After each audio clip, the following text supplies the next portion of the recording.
Operation Sindoor విషయంలో NCERT కీలక నిర్ణయం తీసుకున్నట్టు తెలుస్తోంది. పాకిస్తాన్ పై ఇండియా చేసిన యుద్ధం ప్రత్యేక పాఠాన్ని రూపొందిస్తున్నట్లు విశ్వసనీయ వర్గాలు తెలిపాయి. ఆపరేషన్ సింధూర్ పై పాఠాన్ని 2 భాగాలుగా రూపొందిస్తున్నారు. మొదటి భాగాన్ని 3 నుంచి 8వ తరగతి వరకు, రెండో భాగాన్ని 9 నుంచి 12వ తరగతి వరకు బోధిస్తారు. ఈ పాఠం 8 నుంచి 10 పేజీల్లో ఉంటుందని సమాచారం.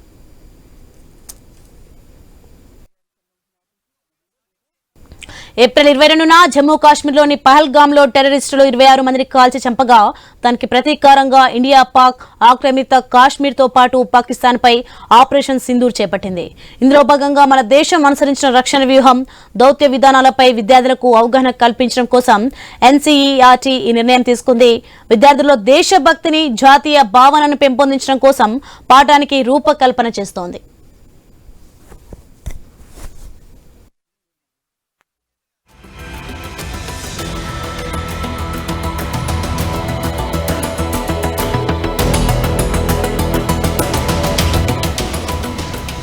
దేశ పురోగతిని వివరించడం, దీనిపై విద్యార్థుల్లో సానుకూల భావాన్ని పెంచడం కోసం భారతదేశ చరిత్రను స్పష్టంగా చెప్పాల్సిన అవసరం ఎంతైనా ఉందని కేంద్ర విద్యాశాఖ మంత్రి ధర్మేంద్ర ప్రధాన్ గతంలో తెలిపారు. ఈ నేపథ్యంలో ఆపరేషన్ సింధూర్ను ఉన్నత తరగతుల వారికి బోధించే ప్రయత్నం చేస్తున్నామని కూడా ఆయన చెప్పారు.